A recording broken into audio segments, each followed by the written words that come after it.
আসসালামু আলাইকুম রহমতুল্লাহ। আলহামদুলিল্লাহ। আমি এখন একটা প্লাজো কাটবো।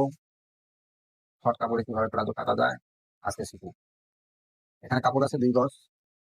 2 গজে 38 ইঞ্চি প্লাজো হবে। 38 ইঞ্চি প্লাজো হবে, 2 গজ কাপড়, 37-38 বডি মাপে কাপড় আছে 2 গজ। এখান থেকে আমরা মার্জিনটা আগে টেনে নিয়েছি। এখন মাপগুলো বুঝিয়ে দিচ্ছি, ভালো করে খেয়াল করুন। উপরে জোড়া দিব, কোমরের উপরে জয়েন্ট দিব, জয়েন্ট দিয়ে কাপড়টা আমরা বানাই দেবো। 4 ইঞ্চি পরিমাণ জয়েন্টটা লাগবে। এই মার্জিন থেকে 4 ইঞ্চি বাদ দিয়ে হাইয়ের জন্য নেওয়া হয়েছে 14 ইঞ্চি। উপর থেকে 4 ইঞ্চি জয়েন্ট দিয়ে কাপড়টা বাড়াবো। 4 ইঞ্চি বাদ দিয়ে নেওয়া আছে 14 ইঞ্চি হাই। লম্বা আছে 38, 1.5 ইঞ্চি সেলাই মার্জিন নেওয়া আছে। পায়ের রুল দেবো 18 ইঞ্চি, আমার দোকানে 18, 1 ইঞ্চি হবে সেলাই মার্জিন বেশি। মার্জিন গুলি আগে দেওয়া হয়ে গেল। এখন আমি আবার মার্জিন দিচ্ছি। এভাবে সেভ কাট দিয়ে আপনার মার্জিনটি নিয়ে নেবেন।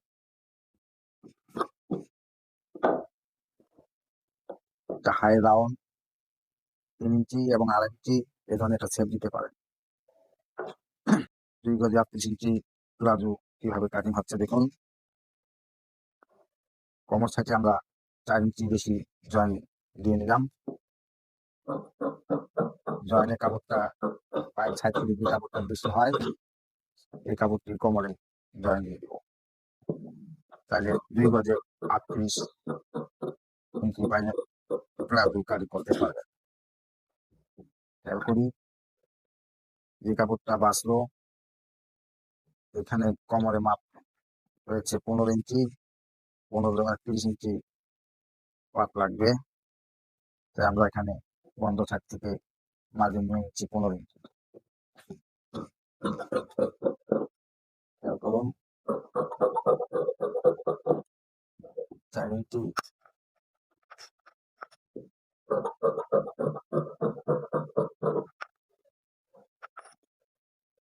এখানে বাদ পড়েছিল 4 ইঞ্চি, আবার ভাঙা 2 ইঞ্চি।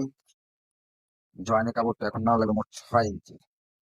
এই কাপড়টা আপনারা নিয়ে নিন 6 ইঞ্চি, এভাবে জয়েন দিয়ে নেবেন। এখন আপনার মার্জিন নিলাম 38 ইঞ্চি, সেলাই মার্জিন 2 ইঞ্চি, এলো 40 ইঞ্চি। এই 2 ইঞ্চি নিব আমরা, এখানে রাবার দিব। রাবারের জন্য মার্জিন টেনে নিলাম।